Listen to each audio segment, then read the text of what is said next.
Now we're gonna go over number 3 of the foreplay, okay?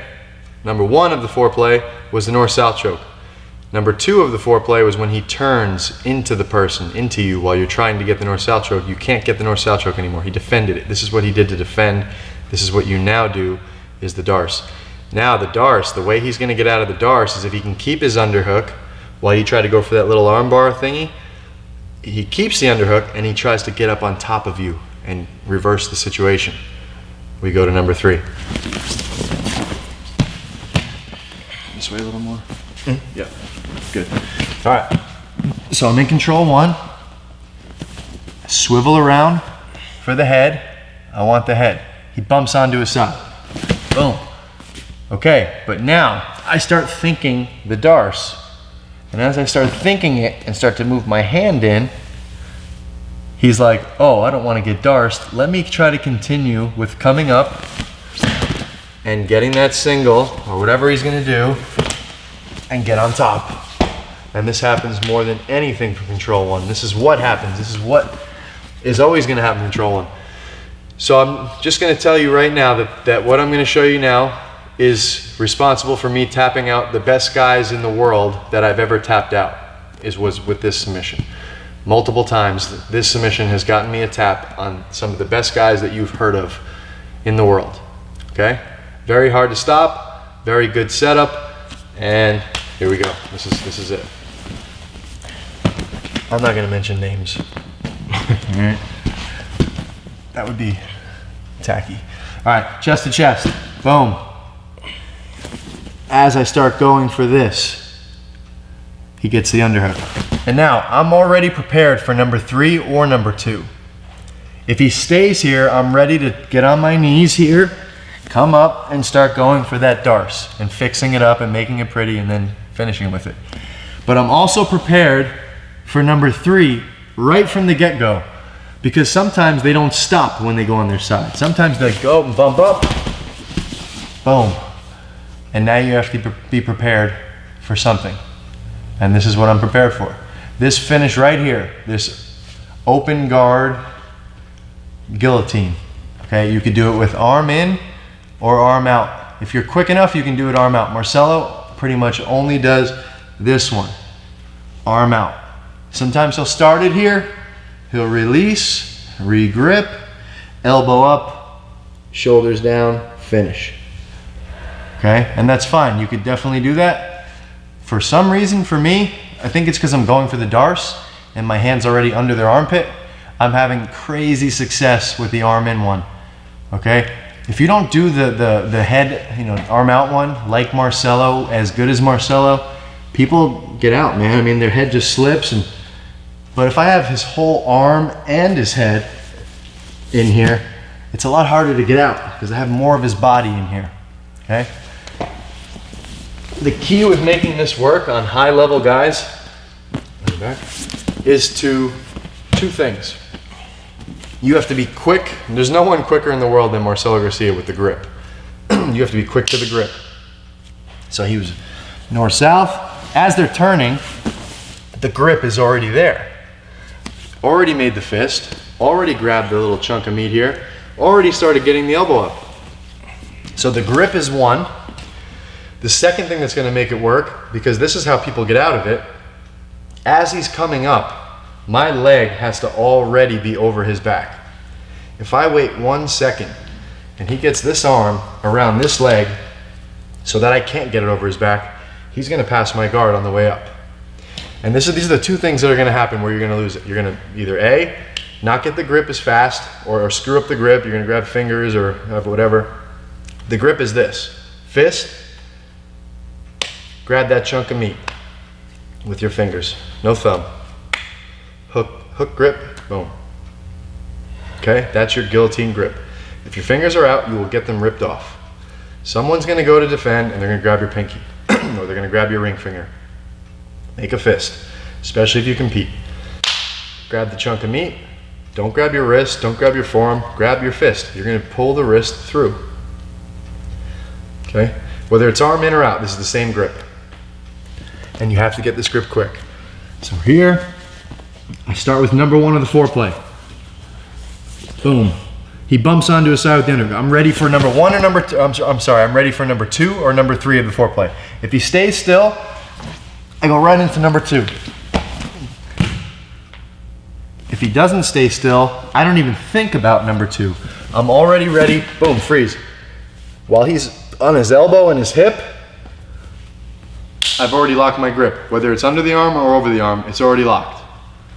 Already locked, boom. Now all I'm thinking of is before he gets up onto this knee, that bottom knee, before he gets up, my leg should already be over his back.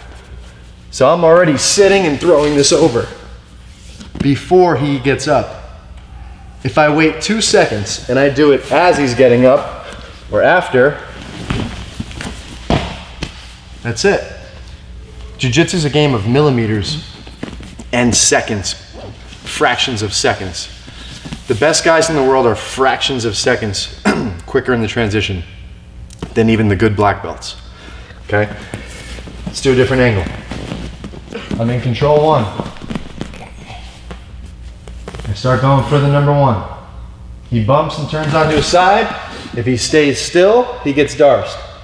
If he doesn't stay still, as I feel him continuing to freeze, even before this, go back. As I can feel him start to go forward more, right here, I know he's gonna keep coming. I feel the momentum. And right now is when, as you could see, I make my fist, I get it under his chin, I grab it. Right now, while he's still down there, because if he doesn't come up, I haven't lost anything. If he doesn't come up and he freezes, stops, I could stay right here. I could switch back to number 2. I can go back to number 3. So it doesn't matter. As I know he's gonna come up, I know he starts to get onto this knee. I'm already sitting and this leg's already up. Oh, go back over here. Let's just move on to the black mat. I'm already sitting.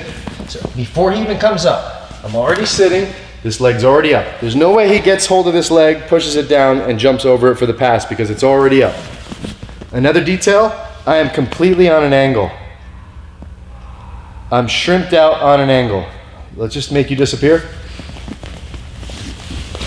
Bottom leg hooked on his hip, top leg over his back, completely out on an angle. Not here. We're never here for a guillotine. This is like so 1994. Boom, boom, boom. If the arm is in, the elbow stays put. If the arm is out and I just have his neck, the elbow comes up. I was just watching The Ultimate Fighter, I don't know, 2 nights ago, and this will kind of date when I'm filming this. But I was watching The Ultimate Fighter season 25, I think it's on now, the comeback or whatever. And there was a guy, a jiu-jitsu guy, and he was trying to get this guillotine over and over and over, and he just would not put the elbow up. He would just keep going here and trying to finish. The guy pop his head out, pop his head out. I'm like, dude, if you just would have put that elbow up, you would have finished it the first time. And then he got beat up and beat up the rest of the match, and you got to keep that elbow up. That's the key. So, elbow up, you get the tap right away. Anytime I'm coaching my students in a jiu-jitsu tournament or an MMA, and I see the guillotine be put on, the guy's never tapping, ever. Second I yell, elbow up, the elbow comes up and the tap happens 2 seconds later. Why does this happen? Well, now if the arm is in, don't worry about the elbow up. It doesn't do anything. There's nothing. Don't do it. Leave it down, actually. So the way I'm finishing is here. My foot is hooked right here. The other one's hooked over his hip. Grab, and then I'm bringing, if the arm is in, you're bringing the head, let me out, stay there. You're bringing the head this way. There's the concept of the hose, right? You have a water hose. 2 ways to stop water from coming out of the water hose, besides turning the faucet off. You could squeeze the hose, right? That's a guillotine, arm out, right? No arm in. That's an elbow up.